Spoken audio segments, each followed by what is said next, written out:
जय Hind, good morning, good afternoon, good evening. तो आज की क्लास में हम बात करने वाले हैं एटम्स की। ठीक है, एटम्स बेसिकली हम पढ़ते हैं और एटम में भी हम स्ट्रक्चर ऑफ एटम की बात करने वाले हैं। ठीक है, किसकी बात करने वाले हैं सर? स्ट्रक्चर ऑफ एटम की बात करने वाले हैं। अगर आप एटम की बात करें तो एटम क्या स्ट्रक्चर कैसा होता है, किन लोगों ने इसके बारे में कुछ चीज़ें हमें बतलाई, इसके बारे में हम आज क्या करेंगे, आज की क्लास में हम बात करेंगे। और एक क्वेश्चन होपफुली, ये फिजिक्स और केमिस्ट्री का मिक्स टॉपिक है, फिजिक्स में भी हमें इसे पढ़ना होता है और केमिस्ट्री में भी हमें इसे पढ़ना होता है। एक क्वेश्चन होपफुली हमारे किसी डिफेंस सर्विसेज के एग्जाम में आ सकता है। ठीक है, तो बात करते हैं सर जब हम स्ट्रक्चर ऑफ एटम की, तो स्ट्रक्चर ऑफ एटम में देखिए सबसे पहले क्या हुआ। सबसे पहले डाल्टन साहब ने हमें बतलाया, डाल्टन नाम के एक साइंटिस्ट थे जिन्होंने हमें बतलाया कि sir atom is the smallest indivisible particle of matter. ठीक है, एटम जो है वह क्या है? एटम जो है वह smallest indivisible particle of matter है। मैटर का सबसे छोटा पार्टिकल जो है वह क्या है? वह एटम है। ठीक है, ये बात हमें किसने बताई? ये बात हमें डाल्टन ने बताया। लेकिन उसके बाद जे थॉमसन नाम के एक साइंटिस्ट आए जिन्होंने इलेक्ट्रॉन की डिस्कवरी कर दी। अब अगर एटम स्मॉलेस्ट इंडिविजिबल पार्टिकल है, यदि सबसे छोटा टुकड़ा है जिसको और तोड़ा नहीं जा सकता है, तो फिर उसके अंदर इलेक्ट्रॉन कैसे होगा? मतलब अब यहां पर क्या हो गई? अब यहां पर बात शुरू हो गई कि सर एटम के अंदर यह इलेक्ट्रॉन कैसे पाया जाएगा? इलेक्ट्रॉन या एटम की संरचना क्या है? स्ट्रक्चर ऑफ एटम का क्या मतलब है कि एटम की संरचना क्या है? तो जे थॉमसन साहब ने ही क्या किया? सबसे पहले एक स्ट्रक्चर ऑफ एटम दे दिया जिसको कि हम बोलते हैं Thompson model of an atom. ठीक है, नाम क्या है सर मॉडल का? नाम है मॉडल का Thompson model of an atom. Thompson model of an atom.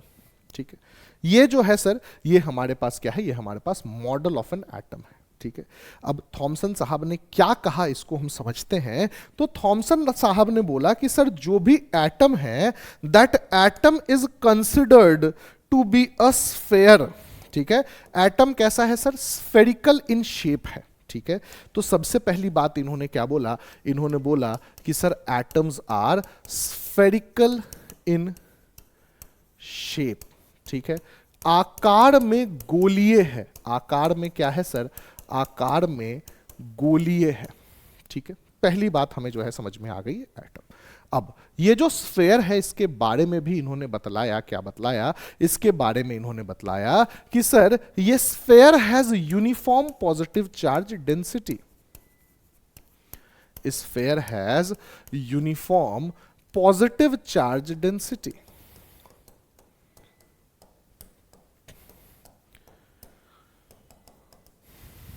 गोले पर एक समान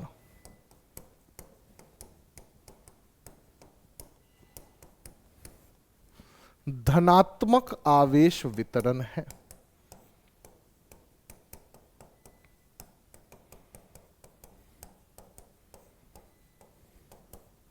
ठीक है, स्फेयर पे क्या है sir? Uniform positive charge density है। जो गोला है सर, उस गोले पर क्या है सर? एक समान धनात्मक आवेश वितरण है, यूनिफॉर्म पॉजिटिव चार्ज डेंसिटी है। ठीक है, अब सर इलेक्ट्रॉन कहां होगा?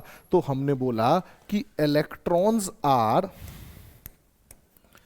Embedded in it. ठीक है, इलेक्ट्रॉन इसमें जड़े हैं। इलेक्ट्रॉन्स इसमें क्या है सर? इलेक्ट्रॉन्स इसमें जड़े हुए हैं। इलेक्ट्रॉन्स जो है सर वो क्या है? इलेक्ट्रॉन्स इसमें जड़े हुए हैं। तो अगर आप यहां पर बात करेंगे सर, तो यहां पर इलेक्ट्रॉन्स ऐसे हैं। इलेक्ट्रॉन्स क्या है सर? इलेक्ट्रॉन्स इसमें ऐसे हैं। और इन्होंने बोला कि ये ठीक वैसे ही जड़े हुए हैं जैसे तरबूज में बीज। ये जो जड़े हुए हैं सर, ये अंदर कैसे जड़े हुए हैं? तो ये ऐसे जड़े हुए हैं जिसमें जैसे तरबूज में क्या है सर? बीज है। और यदि आप तरबूज में बीज की बात करें, इस कारण से इसे वाटरमेलन मॉडल, वाटरमेलन मॉडल। और विदेशी लोग सर एक डिश खा लेते हैं प्लम पुडिंग, जो कि लगभग लगभग कस्टर्ड की तरह होता है। तो सर इसे हम वाटरमेलन मॉडल या प्लम पुडिंग मॉडल भी क्या कहते हैं? हम इसे प्लम पुडिंग मॉडल भी कहते हैं। ठीक है, ये दो नाम और हैं सर इस मॉडल के। अब सर जहां इलेक्ट्रॉन और प्रोटॉन एक साथ आ गए वहां पर अट्रैक्शन और रिपल्शन की बात करी जाएगी। सर अट्रैक्शन भी होगा और क्या होगा, रिपल्शन भी होगा। अट्रैक्शन और रिपल्शन की बात करी जाएगी तो बोला गया सर यहाँ पे तो इलेक्ट्रॉन्स आपस में रिपेल करेंगे और या फिर जो पॉजिटिव चार्ज है वो आपस में रिपेल करेंगे। लेकिन जे जे थॉमसन साहब ने बोला कि सर द एटम इज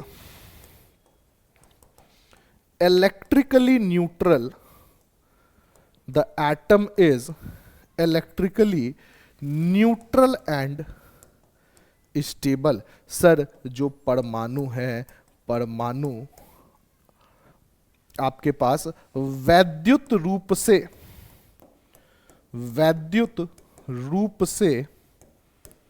स्थिर एवं उदासीन है। वैद्युत रूप से क्या है सर, स्थिर एवं उदासीन है। यही क्या है सर, यही स्ट्रक्चर ऑफ एटम है। यही जे जे थॉमसन साहब ने हमें मॉडल जो है वह दिया, ठीक है। लेकिन सर इसमें एक क्या है सर, इसमें एक दिक्कत है। इसमें क्या दिक्कत है, इसमें यह दिक्कत है कि सर तरबूज से बीए निकालने में बहुत परेशानी होती है। इतनी परेशानी होती है कि कभी कभी तो क्या करते हैं सर, तरबूज को बीए के साथ ही खा लेते हैं, ठीक है। तो सर तरबूज से बीए निकालने में बहुत परेशानी हो रही है, तो इस एटम से इलेक्ट्रॉन निकालने में भी बहुत परेशानी हो रही है। और जो केमिकल रिएक्शंस हो रहे हैं वो केमिकल रिएक्शंस सर इलेक्ट्रॉन के ही आदान प्रदान के कारण हो रहे हैं। इस कारण से सर ये model of an atom fail हो गया, क्योंकि यह बेसिक केमिकल फेनोमेना को भी क्या कर पा रहा है सर, एक्सप्लेन नहीं कर पा रहा है, ठीक है। अब आए सर हमारे पास रदरफोर्ड साहब। रदरफोर्ड एक साइंटिस्ट थे जिन्होंने बोला कि भाई थॉमसन के मॉडल तो गलत हो रहा है, मतलब थॉमसन से कुछ तो गलती हुई। अब थॉमसन से क्या गलती हुई इसको समझने के लिए इन्होंने सबसे पहले किया thin gold foil experiment. Sir इस थिन गोल्ड फॉयल एक्सपेरिमेंट के अलग अलग नाम हैं, ठीक है। सबसे पहला नाम क्या है sir, thin gold foil experiment, ये एक नाम है, ठीक है। इसके बाद सर जो दूसरा नाम है वह दूसरा नाम क्या है, वह दूसरा नाम है सर इसका गीगर मार्सडेन एक्सपेरिमेंट। रदरफोर्ड के साथ दो जूनियर साइंटिस्ट थे, दो इनके शिष्य थे, जिनके नाम पर इसे क्या किया गया सर, गीगर मार्सडेन एक्सपेरिमेंट कहा गया। सर इसमें इस्तेमाल किया गया था अल्फा पार्टिकल, तो आप इसे अल्फा पार्टिकल स्कैटरिंग एक्सपेरिमेंट भी कह देते हैं। अल्फा पार्टिकल स्कैटरिंग एक्सपेरिमेंट भी क्या कहते हैं सर, कह देते हैं। और सर रदरफोर्ड एक्सपेरिमेंट भी आप कह सकते हैं। अगर आपको नाम लिखना है तो आप इसका रदरफोर्ड एक्सपेरिमेंट भी नाम लिख सकते हैं। अब सर एक्सपेरिमेंट में इन्होंने क्या जानना चाहा, अगर आप एक्सपेरिमेंट की बात करेंगे सर तो एक्सपेरिमेंट का एक एम होता है। बचपन में भाई फाइल बनाते थे तो फाइल में जब भी एक्सपेरिमेंट लिखते थे तो एक्सपेरिमेंट में सर एक एम आता है, ठीक है। वो जो एम है सर, वो इसका एम क्या है sir, to decide structure of atom. Sir structure of atom को डिसाइड करना कि सर एटम का जो स्ट्रक्चर है, यह एटम का स्ट्रक्चर कैसा होगा, इसको क्या करना, इसको डिसाइड करना। अब सर एम के बाद हमेशा एक्सपेरिमेंट अगर आपने कभी बचपन में लिखा होगा तो सर आप लिखते हैं apparatus। क्या लिखते हैं, apparatus, ठीक है। और apparatus क्या है सर, अगर आप apparatus की बात करेंगे तो apparatus क्या है, अगर आप apparatus की बात करेंगे तो सर यहां पर सबसे पहले रखा गया है सर एक रेडियो एक्टिव सोर्स। क्या रखा गया है, एक रेडियो एक्टिव सोर्स। और जब ये रेडियो एक्टिव सोर्स यहां पर रखा गया है तो सर यहां से क्या हो गया सर, यहां से एक लेड कॉलीमेटर रखा गया। क्या रखा गया सर, लेड कॉलीमेटर। और लेड कॉलीमेटर क्या कर रहा है ना सर, इस रेडियो एक्टिव सोर्स से अल्फा पार्टिकल्स निकल रहे होंगे, अलग अलग दिशाओं में जा रहे होंगे। सर ये यहां से क्या करेगा, ये यहां से एक डायरेक्टेड बीम अल्फा पार्टिकल का इधर निकालेगा। यहां पर क्या है सर, यहां पर एक थिन गोल्ड फॉयल है।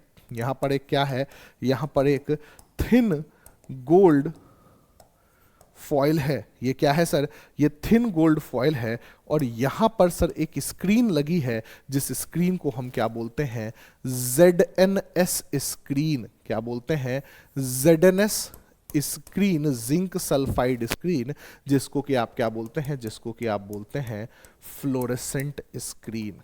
क्या बोलते हैं सर, ZNS स्क्रीन है सर, जिसको आप क्या बोलते हैं, फ्लोरेसेंट स्क्रीन। ये फ्लोरेसेंट है, फ्लोरेसेंट कहने का क्या मतलब है सर, कि जब भी इससे कोई चीज जा करके टकराएगा तो यह क्या करेगा सर, ग्लो करेगा।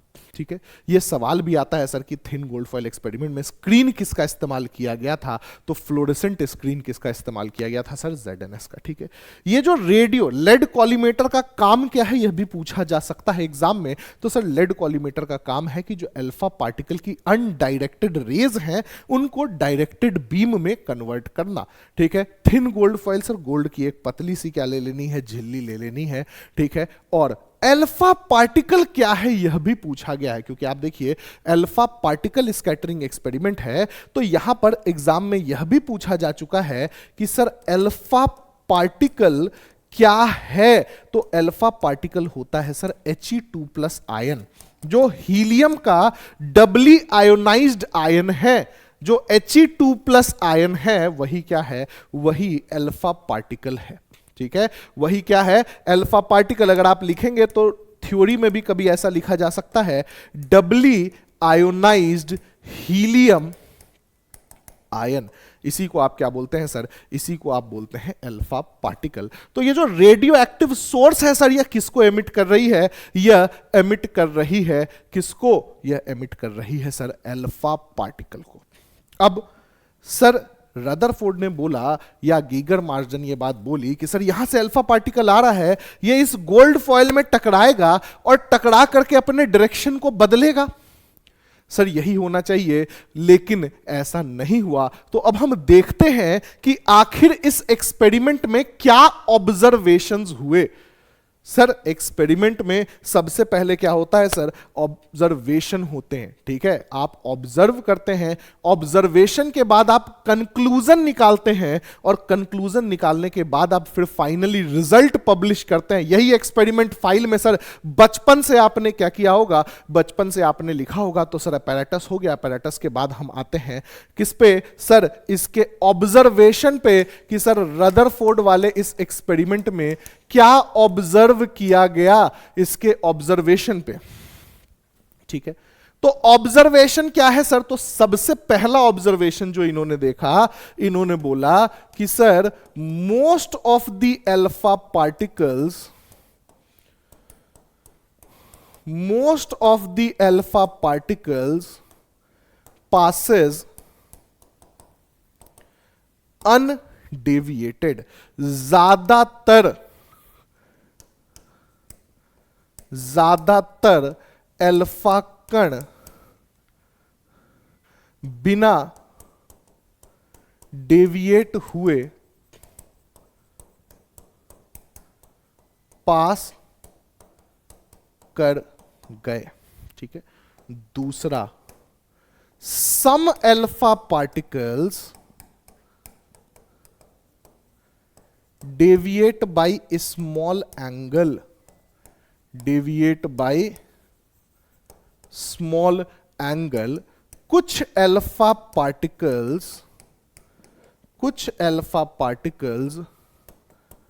छोटे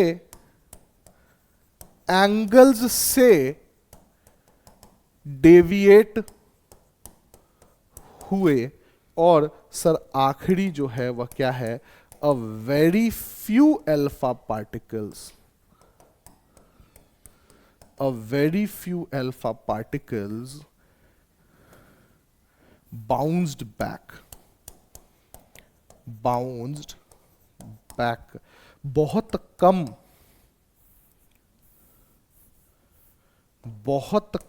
कम अल्फा पार्टिकल्स टकराकर वापस आए। सर बहुत कम अल्फा पार्टिकल्स ऐसे हैं जो कि टकरा करके वापस आए। रदरफोर्ड ने बोला कि सर यदि आप बहुत सारे अल्फा पार्टिकल को भेजें तो सर 99.5% लगभग, ठीक है, अल्फा पार्टिकल सीधे चले गए। सर कुछ 0.1, 0.2, 0.3, 0.4% अल्फा पार्टिकल जो है वह क्या हो गए सर, वह हल्के छोटे मोटे एंगल से, सर यहां से अल्फा पार्टिकल ऐसे आ रहा था, ज्यादातर अल्फा पार्टिकल तो ऐसे चले गए सर, कुछ अल्फा पार्टिकल ऐसे चले गए, और सर बहुत कम ही अल्फा पार्टिकल्स थे जो क्या हो गए, जो वापस आए। सर डेविएट होने के लिए अल्फा पार्टिकल को किसी से टकराना था, और चूंकि ज्यादातर अल्फा पार्टिकल किसी से टकराए नहीं, तो सर ऑब्जर्वेशन के बाद रदरफोर्ड साहब के आते हैं कंक्लूजन, जिस कंक्लूजन में यह बात बताई गई है कि sir most of the space inside the atom is empty, ठीक है। ज्यादातर जगह एटम में खाली है। अब यह बात तो रदरफोर्ड ने कंक्लूड कर दिया। किस बात से कंक्लूड किया? इस बात से कंक्लूड किया कि सर ज्यादातर जो अल्फा पार्टिकल है वो तो क्या कर जा रहे हैं, सीधे ही चले जा रहे हैं। सर सीधे चले जा रहे हैं मतलब उन पे कोई टकरा नहीं रहा है, ठीक है। अब मुद्दा क्या हुआ सर, जे थॉमसन ने बोला था कि sphere of uniform positive charge density एक समान धनात्मक आवेश वितरण का गोला है सर, लेकिन सर ऐसा जो है ऐसा नहीं हो पा रहा है। क्यों नहीं हो पा रहा है? क्योंकि सर अगर पॉजिटिव चार्ज का यूनिफॉर्म डिस्ट्रीब्यूशन होता तो ये अल्फा पार्टिकल जाते हुए हर जगह उस पॉजिटिव चार्ज से टकराते और डेविएट होते। तो इन्होंने बोला कि सर पॉजिटिवली चार्ज या positive charge is not uniformly distributed, धनात्मक आवेश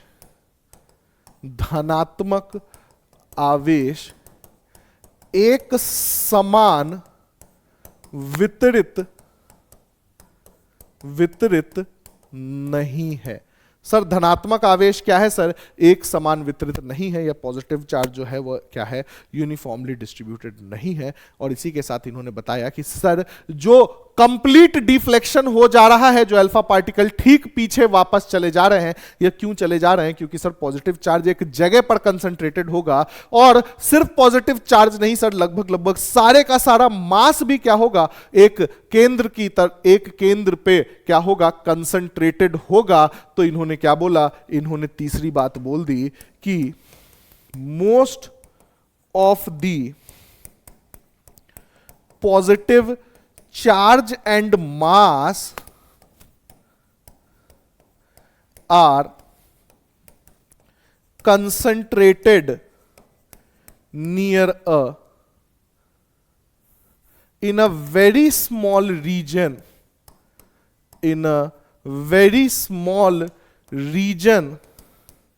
near the center। सर ज्यादातर पॉजिटिव चार्ज जो है वह एक बहुत छोटी जगह पर केंद्रित होंगे, और वह जगह कहां होगी सर, वह केंद्र के नजदीक होगी। और इसी को इन्होंने क्या बोल दिया, कॉल्ड न्यूक्लियस। इसी को इन्होंने नाभिक बोल दिया। इसी को इन्होंने क्या बोल दिया सर, इसी को इन्होंने न्यूक्लियस बोल दिया, इसी को इन्होंने नाभिक बोल दिया, ठीक है। अब यहां से सर आया इनका मॉडल ऑफ एन एटम। क्या आया sir, model of atom. Rutherford ने जो मॉडल दिया एटम का, उसमें इन्होंने क्या बोला, इन्होंने बोला कि सर प्रोटॉन यहां रहेगा और इलेक्ट्रॉन इसके चारों तरफ क्या करेगा, घूमेगा। यह जो छोटी सी जगह है सर, वह छोटी सी जगह क्या है, वह छोटी सी जगह ही न्यूक्लियस कहलाएगी, ठीक है। प्रोटॉन बेसिकली, ये मैंने ऐसा गोला बना दिया, आप ऐसा डॉट बना करके प्रोटॉन लिख सकते हैं कि सर सारे का सारा डॉट, इस डॉट पर ही सारे के सारे प्रोटॉन जो है वह केंद्रित होंगे। तो इन्होंने क्या बोला, इन्होंने बोला कि electron revolves around the nucleus in circular orbits, और दूसरी बात इन्होंने क्या बोला, इन्होंने बोला साइज ऑफ न्यूक्लियस, जो नाभिक का आकार है जो कि 10 के पावर -15 मीटर है, it is less than the size of atom, जो एटम का साइज है 10 के पावर -10 मीटर के। अगर आप एक फुटबॉल स्टेडियम को एटम माने तो फुटबॉल को आप क्या मान सकते हैं, फुटबॉल को आप न्यूक्लियस मान सकते हैं। इतना अंतर है सर साइज में। तो सर इलेक्ट्रॉन जो है वो न्यूक्लियस के चारों ओर क्या करेगा, रिवॉल्व करेगा। न्यूक्लियस में क्या है सर, प्रोटॉन है। और यहां पर इन्होंने क्या करी थी, यहां पर इन्होंने एक पॉसिबिलिटी बतला दी थी सर। क्या पॉसिबिलिटी बतला दी थी, यह पॉसिबिलिटी बतला दी थी कि सर यहां पर न्यूट्रॉन जैसी कोई चीज भी डिस्कवर हो सकती है जो कि न्यूक्लियस के मास को क्या करेगी, बढ़ाएगी। ठीक है, लेकिन सर यहां पर भी लिमिटेशन आ गया सर। लिमिटेशन क्या आ गया, could not explain spectrum, could not explain spectrum. Sir ये स्पेक्ट्रम को एक्सप्लेन नहीं कर पाई। स्पेक्ट्रम क्या होता है इसकी बात अभी हम आगे करेंगे। रदरफोर्ड मॉडल के आगे जब हम बोर्स मॉडल पढ़ेंगे तो हम एटॉमिक स्पेक्ट्रा की बात वहां पर करेंगे, तो स्पेक्ट्रम हम वहां समझेंगे। आप ये समझ लीजिए कि सर कोई भी एटम जो है वो बहुत सारे रेडिएशंस एमिट करती है। उन रेडिएशंस को अगर आप एक जगह पे ले लें तो वह स्पेक्ट्रम कहलाएगा। तो यह स्पेक्ट्रम को एक्सप्लेन नहीं कर पाई। और दूसरा क्या है sir, electron revolving around the nucleus, electron revolving around the nucleus, nucleus के चारों ओर रिवॉल्व करता हुआ electron, electron revolving around the nucleus would radiate energy making the atom unstable, making the atom unstable. Sir electron जो है वह energy radiate करेगा, ऊर्जा जो है वह क्या करेगा, रेडिएट करेगा। और जब वह एनर्जी रेडिएट करेगा, जब वह ऊर्जा को रेडिएट करेगा, ऊर्जा को उत्सर्जित करेगा, तो सर इलेक्ट्रॉन की ऊर्जा खत्म होगी और वह फाइनली जाकर के न्यूक्लियस में टकरा जाएगा, फाइनली जाकर के नाभिक में टकरा जाएगा। और जब वह नाभिक में टकरा जाएगा सर तो क्या होगा, नाभिक में टकरा जाएगा तो एटम का अस्तित्व समाप्त हो जाएगा, जो कि ऐसा होता नहीं सर। एटम जो है वो बहुत ज्यादा स्टेबल रहता है। एटम जो है सर वो क्या रहता है, बहुत ज्यादा स्टेबल रहता है। ठीक है, तो sir Rutherford model of an atom भी क्या कर गया, Rutherford model of an atom भी फेल कर गया। और इस Rutherford model of an atom के फेल करने के बाद हमारे पास सर एक नया मॉडल ऑफ एन एटम आता है जिसको कि हम Niels Bohr's model of an atom कहते हैं, जिसकी चर्चा हम किसी और क्लास में करेंगे। तो सर आज के क्लास में हम यही दो मॉडल ऑफ एन एटम पढ़ेंगे, थॉमसन मॉडल और रदरफोर्ड मॉडल। थॉमसन मॉडल और रदरफोर्ड मॉडल से उम्मीद करते हैं कि एक सवाल इस बार आपके एग्जाम में आए। तो मिलते हैं सर अगले क्लास में। जय हिंद।